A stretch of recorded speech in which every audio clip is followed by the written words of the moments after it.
പ്രിയപ്പെട്ട വിദ്യാർത്ഥികളെ, ഇന്ന് നമ്മൾ വീഡിയോയിലൂടെ പരിചയപ്പെടുന്നത് 5ാം ക്ലാസ് പാദവാർഷിക പരീക്ഷ താരീഖ്, പ്രധാനമായും എന്തൊക്കെ കാര്യങ്ങൾ ശ്രദ്ധിക്കണം, ഏത് രൂപത്തിലാണ് ചോദ്യങ്ങൾ വരിക, എത്ര പാഠങ്ങൾ പരീക്ഷയ്ക്ക് വേണ്ടി നമുക്ക് പഠിക്കേണ്ടതുണ്ട് എന്നീ വിഷയങ്ങളെക്കുറിച്ചൊക്കെയാണ്.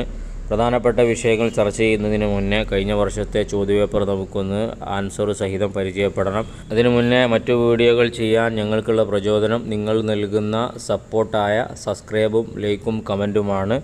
അത് സബ്സ്ക്രൈബ് ചെയ്യാത്തവർ ചെയ്യണം. നിങ്ങളൊക്കെ സപ്പോർട്ട് ഉണ്ടാവണമെന്ന് ആദ്യമേ അറിയിക്കുകയാണ്. നമുക്ക് ചോദ്യത്തിലേക്ക് കടക്കാം. ഒന്നാമത്തെ ചോദ്യത്തിലേക്ക് വരുമ്പോൾ യോജിച്ചവ ചേർക്കാം. ഏറെക്കുറെ പരീക്ഷക്കൊക്കെ ഇങ്ങനെയാണ് ആദ്യത്തെ ചോദ്യം വരിക. അതുകൊണ്ട് ചെറിയ കണ്ടൻറ്റുകൾ വരെ നമ്മൾ കൃത്യമായി മനസ്സിലാക്കി വെക്കണം.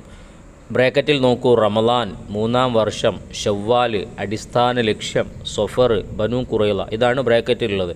താഴെയുള്ളതുമായി യോജിപ്പിക്കണം. 1. ഉഹുദ് യുദ്ധം ഉണ്ടായ മാസം ഷവ്വാൽ മാസത്തിലാണ്.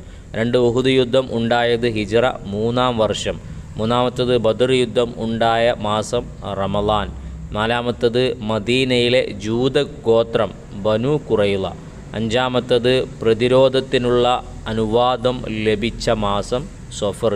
6-ാമത്തത് സമാധാനം സ്ഥാപിക്കുക എന്നതാണ് ഇസ്ലാമിൻ്റെ അടിസ്ഥാന ലക്ഷ്യം. അതിൽ ഓരോ വിഷയവും പ്രധാനമാണ്, പ്രത്യേകം മനസ്സിലാക്കി വെക്കുക. പ്രത്യേകിച്ച് ഉഹുദ് യുദ്ധം, ബദർ യുദ്ധം, അതിൻ്റെ ഡേറ്റ്, മാസം ഒക്കെ കൃത്യമായി നമ്മുടെ ഓർമ്മയിൽ ഉണ്ടാവണം. ബദർ യുദ്ധം നമ്മൾ മറക്കില്ല. റമളാൻ 17-ന് ബദരീങ്ങൾ ആണ്ട് നമ്മൾ നടത്തുന്നതുകൊണ്ട് അത് നമ്മുടെ ഓർമ്മയിൽ ഉണ്ടായിരിക്കും. അടുത്ത ചോദ്യം നോക്കുമ്പോൾ, അടുത്ത ചോദ്യത്തിലേക്ക് വരുമ്പോൾ കോളങ്ങൾ പൂർത്തിയാക്കാം. ബദർ യുദ്ധത്തിലെ മുസ്ലിം പക്ഷം, അതുമായി ബന്ധപ്പെട്ട് ചില കാര്യങ്ങൾ കള്ളിയിൽ അവിടെ കൊടുത്തിട്ടുണ്ട്. അതിൻ്റെ താഴെ അതിൻ്റെ എണ്ണം എഴുതാനാണ്. സ്വഹാബികൾ 313 നമ്മൾ പഠിച്ചിട്ടുള്ളത്. എണ്ണമാണ് എല്ലാത്തിനും ചോദിച്ചിട്ടുള്ളത്. കുതിരകൾ 3 കുതിരകളേ ഉള്ളൂ. ഒട്ടകങ്ങൾ 70 ഒട്ടകങ്ങൾ. അങ്കികൾ 6. മനസ്സിലാക്കാൻ വളരെ എളുപ്പമാണ്. ഇത് ചിലപ്പോൾ ബ്രാക്കറ്റിൽ നിന്നൊക്കെ എടുത്തെഴുതാൻ വേണ്ടി ചോദിക്കും. അതുകൊണ്ട് ഈ സ്വഹാബികളുടെ എണ്ണം, കുതിരകളുടെ എണ്ണം, ഒട്ടകങ്ങളുടെ എണ്ണം, അങ്കികൾ, ഇത് കൃത്യമായി നമ്മുടെ ഓർമ്മയിൽ ഉണ്ടായിരിക്കണം. അടുത്ത ചോദ്യത്തിലേക്ക് വരുമ്പോൾ 3-ാമത്തത് പൂർത്തിയാക്കാം എന്നതാണ്. ഇത് ഓരോന്നും ബുക്കിൽ കൊടുത്തിട്ടുള്ള കണ്ടൻ്റാണ്. ബുക്കിൽ പറഞ്ഞതുപോലെ നമുക്ക് എഴുതാൻ കഴിഞ്ഞില്ലെങ്കിലും അറിയുന്ന രൂപത്തിൽ എഴുതിയാൽ കുറഞ്ഞ മാർക്കെങ്കിലും ഉസ്താദ് തരാതിരിക്കില്ല. ആ വിഷയം വിട്ടുപോകരുത്. അറിയില്ല എന്ന് എഴുതി നമ്മൾ ആരും ഒഴിച്ചിടരുത്. ബദറിൽ ശത്രുപക്ഷത്ത് നിന്ന് അബൂജഹൽ ഉൾപ്പെടെ 70 പേർ കൊല്ലപ്പെട്ടു. 2-ാമത്തത് യുദ്ധവും അക്രമവും ഒരിക്കലും ഇസ്ലാം പ്രോത്സാഹിപ്പിച്ചിട്ടില്ല. 3-ാമത്തത് ബദറിൽ സ്വഹാബികളിൽ നിന്ന് 14 പേർ ഷഹീദായി. 4-ാമത്തത് ബദറിൽ ശത്രുക്കൾക്ക് 600 അങ്കികളുണ്ടായിരുന്നു. 5-ാമത്തത് ഉഹുദിൽ ശത്രുപക്ഷത്തിന് 300 ഒട്ടകങ്ങളുണ്ടായിരുന്നു. ഇതിൽ പറഞ്ഞ എല്ലാ കാര്യങ്ങളും വളരെ പ്രധാനപ്പെട്ടതാണ്. കൃത്യമായി നമ്മൾ ഓരോരുത്തരും മനസ്സിലാക്കി വെക്കുക. അടുത്ത ചോദ്യത്തിലേക്ക് വരുമ്പോൾ ഉത്തരം എഴുതാം. 4-ാമത്തത്, അതിൽ 1. ഉഹുദിൽ ഷഹീദായവർ എത്ര? 70 പേര്. 2. ഉഹുദിൽ നബി സല്ലല്ലാഹു അലൈഹി വസല്ലമ തങ്ങൾക്ക് എന്താണ് സംഭവിച്ചത്? ശിരസിന് മുറിവേൽക്കുകയും, ശിരസെന്ന് പറഞ്ഞാൽ തലക്ക് മുറിവേൽക്കുകയും മുൻപല്ല് പൊട്ടുകയും ചെയ്തു. 3-ാമത്തത്, ഉഹുദിൽ അമ്പെയ്ത്തിൽ വിദഗ്ധരായ 50 പേരെ ജബലുർ റുമാത്ത് എന്ന പർവ്വതത്തിൽ വിന്യസിച്ചു. എന്തിന്? പിന്നിൽ കൂടി വരുന്നവരെ തടയാനായിരുന്നു അത്. അപ്പോൾ പിന്നിൽ കൂടി ആക്രമിക്കാൻ വരുന്നവരെ തടയാനാണ് അവരെ അവിടെ കൊണ്ടുപോയി 50 പേരെ നിർത്തിയത്.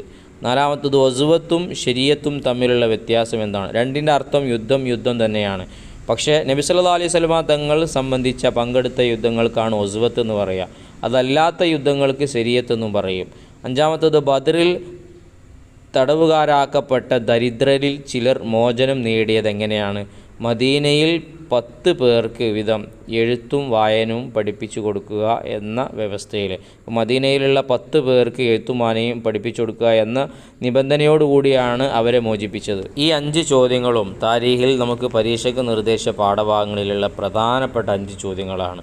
നിർബന്ധമായും നമ്മൾ ഓരോരുത്തരും ഇത് പഠിച്ചിരിക്കണം. അതേപ്രകാരം ഇനി 5-ാമത്തെ ചോദ്യം പൂരിപ്പിക്കാം എന്നാണ് കൊടുത്തിട്ടുള്ളത്. അതിലാകെ ഒരു ചോദ്യമുള്ള ഒരു ആയത്താണ്.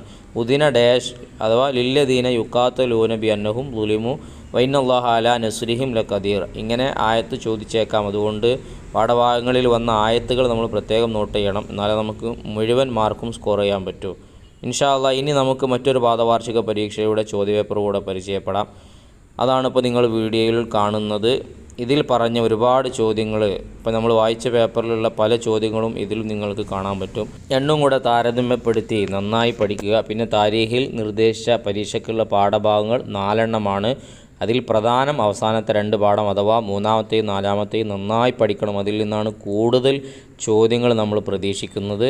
ഇൻഷാ അല്ലാഹ് എല്ലാവരും നല്ല ഉഷാറായി പഠിക്കുക. അള്ളാഹു എല്ലാവർക്കും നല്ല വിജയം പ്രദാനം ചെയ്യട്ടെ. സബ്സ്ക്രൈബ് ചെയ്യാൻ മറക്കില്ല എന്ന് വിചാരിക്കുന്നു.